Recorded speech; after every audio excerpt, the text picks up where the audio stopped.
Most welcome all of you, dear students, BSc 4th semester. Last classes में हम लोगों ने BSc 4th semester botany syllabus के बारे में अध्ययन किया। आज के क्लासेस में हम लोग इकोनॉमिक बॉटनी के अंतर्गत सीरियल्स से स्टडी की स्टार्टिंग करते हैं। What is serials? सीरियल्स क्या होते हैं? How many plants included in cereal yielding plants? तो आज का टॉपिक है सीरियल यील्डिंग प्लांट। जो सीरियल्स होते हैं, the cereals is very important for the human life because it gives us energy and large amount of energy. They are stable crops for our daily life. जो serial होते हैं वो मानव के आवश्यकता की पूर्ति करते हैं। सीरियल्स जो होते हैं मानव को ऊर्जा देने का काम करते हैं। और सीरियल्स जो यील्डिंग प्लांट्स होते हैं, इसमें मुख्य रूप से सीरियल यील्डिंग प्लांट्स में गेहूं है, जौ है, धान है। इसके अलावा पल्स यील्डिंग प्लांट्स में मटर है, चना है, मूंग है, अरहर है।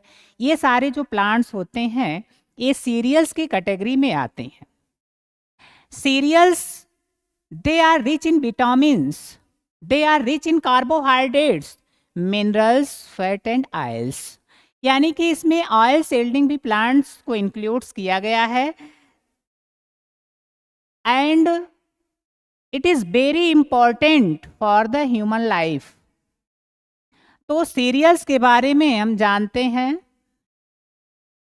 Serial it is also called staple crop. इसे स्टेपल क्रॉप्स भी कहा जाता है। Cereals are rich in vitamins. इसमें विटामिन्स भी पाए जाते हैं, प्रोटीन्स भी पाए जाते हैं। And they also contain carbohydrates, minerals, fat and oils. जो सीरियल्स होते हैं इनमें carbohydrate, vitamins, proteins, oils, minerals, इनकी उपस्थिति प्रचुर मात्रा में होती है। तो जो सीरियल यील्डिंग प्लांट्स हम लोगों के सिलेबस में है वो है पहला wheat. And cereal yielding plants is also belong to family Gramineae, and pulse yielding plants belong to family Leguminaceae. तो जो वीट है, वीट को किंग ऑफ सीरियल भी कहते हैं। क्या कहते हैं? King of serial. अनाजों का राजा गेहूं को कहा जाता है। अनाजों का राजा किसको कहा जाता है? गेहूं को कहा जाता है। Their botanical name is Triticum aestivum. Triticum aestivum, aestivum. And their family Gramineae और पोएसी। इसी को पोएसी भी कहते हैं। क्या कहते हैं ग्रेमिनी को? Poaceae. And it is also known as grass family. क्या? ग्रास फैमिली भी इसे कहते हैं। There are 3 types of wheat present in the nature. हमारे प्रकृति में 3 तरह के वीट पाए जाते हैं। पहला जो स्पीसीज है हेक्सापोलाइड स्पीसीज है। 3 genome present in हेक्सापोलाइडी।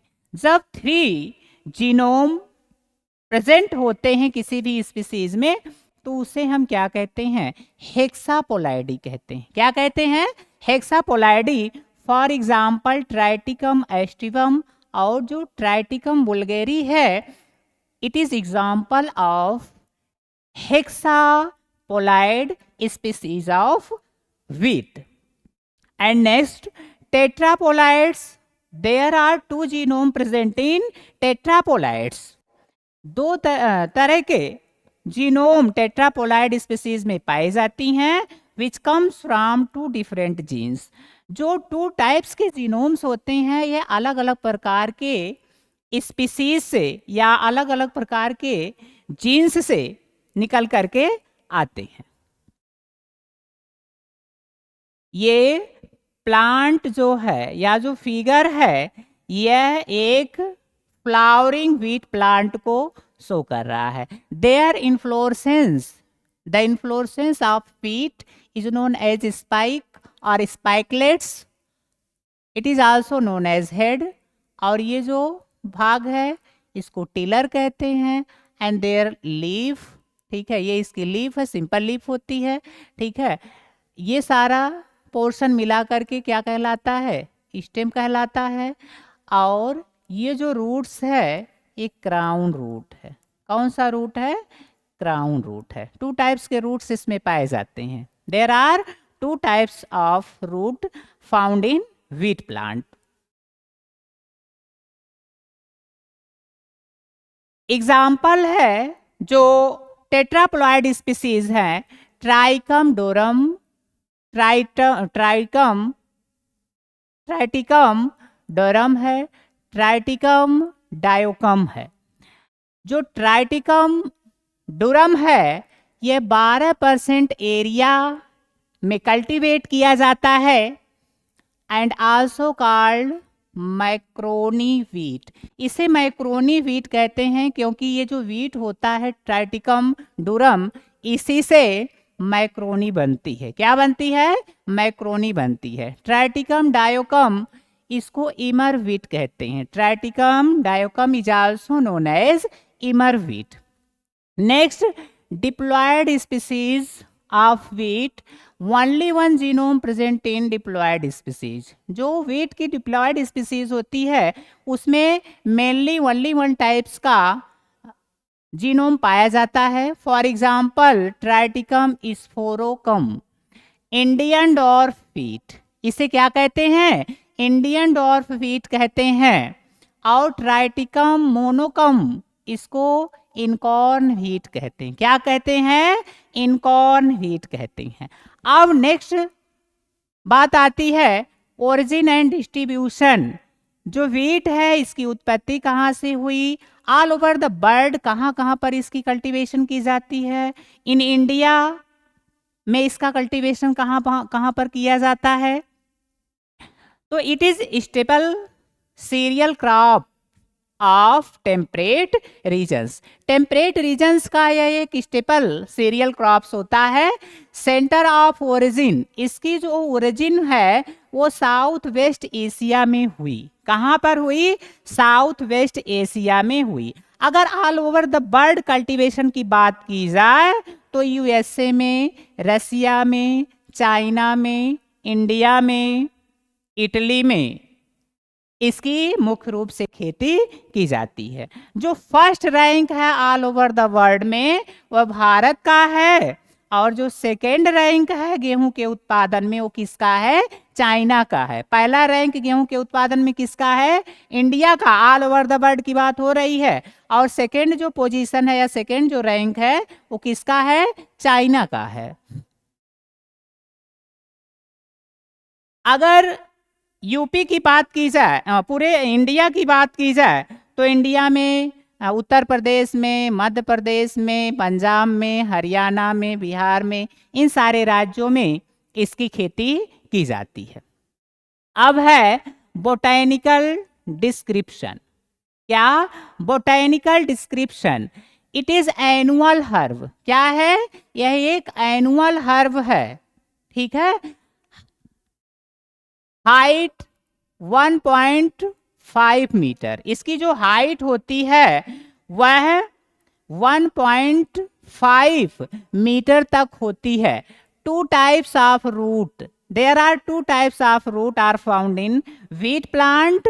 First, seminal root, there appears 20 to 25 days, यानी कि 20 से 25 दिन के बीच में जो रूट्स अपीयर्स होती है उसे हम क्या कहते हैं, सेमिनल रूट्स कहते हैं, and second root called crown root. और जो उसके बाद रूट अपीयर करती है उसको हम क्या कहते हैं, क्राउन रूट्स कहते हैं। क्या कहते हैं, क्राउन रूट्स कहते हैं। It is C3 plant, there are two types of plant, C3 plant and C4 plant, long day plant. Photoperiodism के आधार पर, on the basis of photoperiodism there are 3 types of plant, long day plant,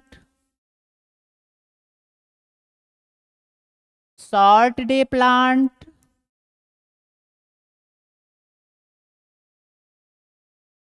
and day neutral plant.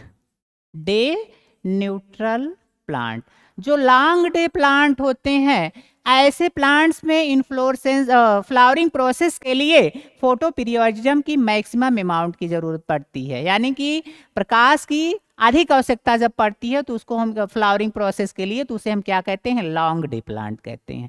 Short day plant जो होते हैं, इनमें flowering process के लिए photo periodism की जरूरत कम पड़ती है, उसे हम क्या कहते हैं, शॉर्ट डे प्लांट कहते हैं। जो डे न्यूट्रल प्लांट्स होते हैं, इनमें फ्लावरिंग प्रोसेस के लिए फोटो पीरियोडिज्म की कोई विशेष प्रभाव इसमें नहीं पड़ता है, जिसे हम क्या कहते हैं, डे न्यूट्रल प्लांट्स कहते हैं। तो जो व्हीट है ये क्या है, लॉन्ग डे प्लांट है। क्या है, लॉन्ग डे प्लांट है। It is self pollinated crop. ये क्या है, सेल्फ पॉलिनेटेड क्रॉप है। जो पॉलिनेशन होता है, सेल्फ पॉलिनेशन होता है, क्रॉस पॉलिनेशन होता है, ठीक है।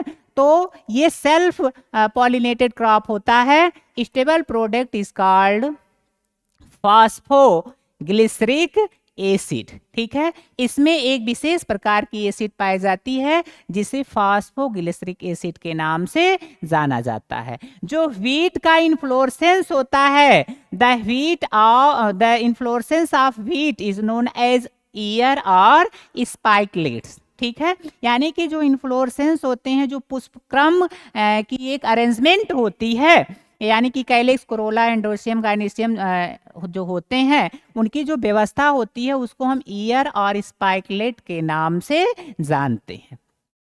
The seed has a central zigzag line. जो सीड का अरेंजमेंट होता है, जब गेहूं के बाली में दाना पड़ता है, उसमें उसका जो व्यवस्था होती है, जो अरेंजमेंट होती है, वह जिगजैग लाइन में होती है, जिसको रैकिस कहते हैं। क्या कहते हैं, रैकिस कहते हैं। Arrangement of seed in wheat in a zigzag line is known as rachis, ठीक है। जिगजैग लाइन में जो उनके सीड की अरेंजमेंट होती है उसे हम क्या कहते हैं, रैकिस कहते हैं। क्या कहते हैं, रैकिस कहते हैं। नेक्स्ट है बोटेनिकल डिस्क्रिप्शन।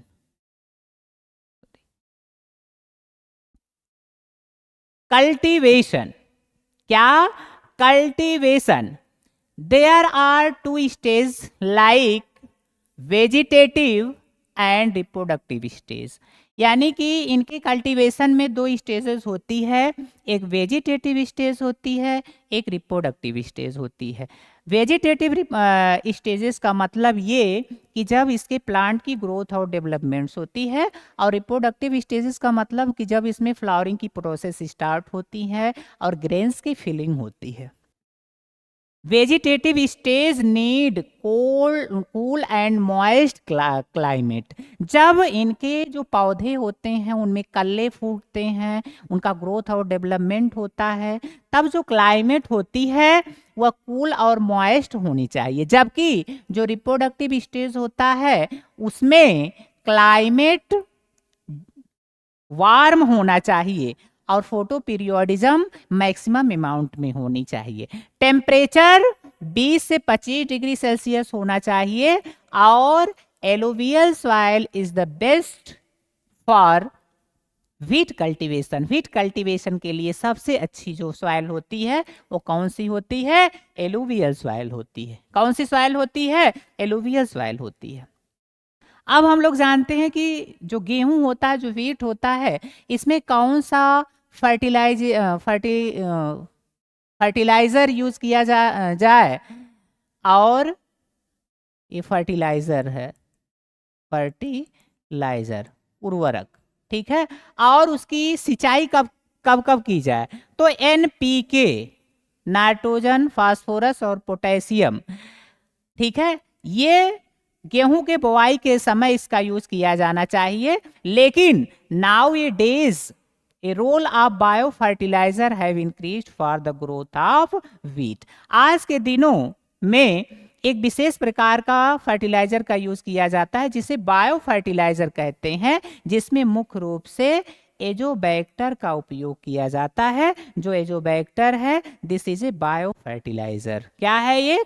बायो फर्टिलाइजर है।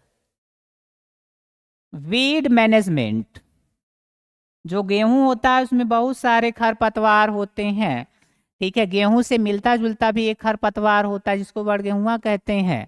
क्या कहते हैं? बड़गेहुआ कहते हैं, ठीक है, जिसका बोटेनिकल नेम है phalaris minor, is similar to wheat. ये एकदम गेहूं के ही समान होता है, ठीक। इसके अलावा एक मिमिक्राई वीड होता है, like as a wheat crop, ठीक। कन्वो ल्यूलस अर्वेंसिस ये ऑब्जेक्शनल वीड्स होता है। ये विभिन्न प्रकार के जो वीड्स होते हैं वे व्हीट के क्रॉप्स में पाए जाते हैं। सारगम हेलिपेंसिस ये भी एक अनदर वीड्स है, ठीक है, जो गेहूं के क्रॉप्स में उगता है। इन सारे वीड्स को डिस्ट्रॉय करने के लिए विशेष प्रकार के केमिकल्स का यूज किया जाता है जिसे वीडीसाइड्स कहते हैं। क्या कहते हैं? वीडीसाइड्स कहते हैं। लेकिन गेहूं में एक विशेष प्रकार का केमिकल्स यूज किया जाता है वीड्स को डिस्ट्रॉय करने के लिए, जिसको आइसोप्रोट्यूरान के नाम से जाना जाता है। ये जो आइसोप्रोट्यूरान होता है, ये मोनो जो कॉटिलीडन्स वीड्स होते हैं उनको क्या करता है? समाप्त करता है। जबकि जो हमारे गेहूं की फसल होती है इस पे इसका कोई भी बैड इफेक्ट नहीं पड़ता है। लास्ट पॉइंट क्या है? यूजेस। गेहूं का क्या उपयोग है, ठीक है। Making bread it has gluten protein, ठीक है, रोटी बनाने के लिए इसका यूज किया जाता है। और जब आटे को गूथा जाता है तो वह क्या हो जाता है? सॉफ्ट हो जाता है, because the found of gluten protein. Gluten protein पाई जाने के कारण जो आटा होता है वो गूथने के बाद क्या हो जाता है? सॉफ्ट हो जाता है। फॉर मेकिंग बिस्किट, बिस्किट बनाने में, ब्रेड बनाने में, फॉर मेकिंग सूजी, दलिया एंड माइक्रोनी। लेकिन जो माइक्रोनी होती है उसका जो वीट होता है वह पूरे all over the birds only for 12% में ही कल्टीवेटेड किया जाता है। ये सामान्य गेहूं नहीं होता है जिससे माइक्रोनी का निर्माण किया जाता है। नेक्स्ट जो सीरियल यील्डिंग प्लांट्स है वह है पैडी। क्या है? पैडी, जिसका बोटेनिकल नेम है ओराइजा सेटाइवा। क्या नाम है? ओराइजा सेटाइवा, ठीक है। ओराइजा सेटाइवा के अलावा भी पल्स यील्डिंग प्लांट्स जैसे मूंग है, इसका बोटेनिकल नेम है विग्ना रेडिएटा, फैमिली लेगुमिनेसी है। कजेनस कजान अरहर, ये भी लेगुमिनेसी में आता है। उर्द है, ठीक है। ये सारे जो प्लांट्स हैं उनका भी अध्ययन सीरियल यील्डिंग प्लांट्स में किया जाना है। तो राइस के बारे में जानते हैं। इसका बोटेनिकल नेम है, बोटेनिकल नेम इसका है राइस का ओराइजा सेटाइवा। क्या है? Oryza sativa. फैमिली इसकी है ग्रेमिनी, पोएसी और ग्रास फैमिली, ठीक है। तीनों नाम से ये जाना जाता है। इसका जो प्लांट पार्ट यूज होता है, प्लांट जो पार्ट होते हैं, गेहूं में भी इसका सीड यूज किया जाता है। और जो उसके हस्क होते हैं वह एनिमल के खिलाने के लिए, फोडर के लिए यूज किए जाते हैं। सेम तरह से राइस प्लांट में भी है, उसका जो सीड होता है उसका यूज़ किया जाता है, और उसके जो एक्स्ट्रा मटेरियल होते हैं उसका यूज़ एनिमल फोडर के रूप में किया जाता है। Origin and distribution, origin and distribution की बात अगर की जाए तो यह स्टेबल फूड है। क्या है? स्टेबल फूड है फॉर मिलियंस पीपुल, मिलियंस लोगों का क्या है? स्टेबल फूड है। इसकी जो ओरिजिन है वो साउथ ईस्ट एशिया से हुई है। कहाँ से हुई है? साउथ ईस्ट एशिया से इसकी ओरिजिन हुई है। और पूरे ऑल ओवर द वर्ल्ड में अगर इसके प्रोडक्शन की बात की जाए तो China, India, Indonesia, Philippines, Thailand and Japan में पैडी की खेती की जाती है। और अगर इंडिया की बात हम करते हैं तो इंडिया में बिहार, उत्तर प्रदेश, पंजाब, उत्तराखंड, हिमाचल प्रदेश में पैडी की खेती की जाती है। Botanical description, it is an annual crop, ये भी क्या है? एक एनुअल क्रॉप्स है। द इन्फ्लोरेसेंस ऑफ क्रॉप, यानी कि इसका जो इन्फ्लोरेसेंस होता है उसको पेनिकल कहते हैं। क्या कहते हैं? पेनिकल कहते हैं। They are present at the top, जो कहाँ पर? पौधे के सबसे ऊपरी सिरे पर पाए जाते हैं। और जो फ्रूट्स होता है उसको कैरियोप्सिस कहते हैं। यानी कि paddy fruit is known as caryopsis. एक नंबर में पूछ सकता है कि पैडी के फ्रूट को क्या कहते हैं, तो क्या कहते हैं? दे देगा बेरी, ड्रूप, कैरियोप्सिस, स्पाइकलेट। तो कौन सा ऑप्शन सही होगा? कैरियोप्सिस। ये फिगर जो है वह राइस प्लांट को शो कर रहा है। ऊपर है पेनिकल्स, ठीक है, ये इसका लीफ ब्लेड है, और ये जो है ये स्टेम है। इसी स्टेम में स्टेम से लीव्स राइज करती हैं, पत्तियां निकलती हैं। जो रूट्स होता है वो सॉइल के अंदर होता है। Rice has two types of roots, rice में भी दो तरह के रूट्स पाए जाते हैं। पहला जो रूट्स होता है सेमिनल रूट्स होता है, जिसको इनिशियल रूट्स के नाम से जानते हैं। क्या कहते हैं? इनिशियल रूट्स कहते हैं, जो रेडिकल से एराइज करता है। कहाँ से एराइज करता है? रेडिकल्स से एराइज करता है। नाउ सेकेंड्स जो रूट्स होता है, these are known as adventitious root, they are arises from the node of the stem, जो स्टेम के नोड से एराइज करने का काम करते हैं। लीव्स ग्रो अल्टरनेटली, ठीक है, जो लीव्स होती हैं वो अल्टरनेट एराइज करती हैं। लीव्स जो होती हैं, there are three types of leaves on the arrangement. Alternate, this types of leaves is known as alternate, this types of leaves is known as opposite leaves, and this types of leaves is known as whorls leaf. जब alternate एक के बाद एक पत्तियां arise करती हैं stem के node से, तो उसको हम क्या कहते हैं? अल्टरनेट। और जब एक इधर और एक इधर एक ही नोड से एराइज करती हैं तो उसको अपोजिट लीव्स कहते हैं। और जब एक ही नोड से बहुत सारी पत्तियां क्या करती हैं? एराइज करती हैं, तो उसको रोल्ड लीव्स कहते हैं। क्या कहते हैं? रोल्ड लीव्स कहते हैं। और जो लीव्स होती है, इनकी जो अरेंजमेंट होती है उसको फाइलोटेक्सी कहते हैं। यानी कि arrangement of leaves on the branches और stem is known as phyllotaxy.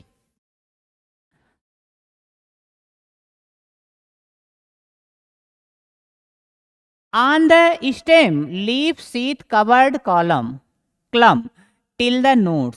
Nodes जो होता है वह पत्तियों से ढका हुआ होता है, जहाँ से लीव्स की जो ब्लेड्स होती हैं, लीफ के जो ब्लेड होते हैं वो ओरिजिनेट करते हैं।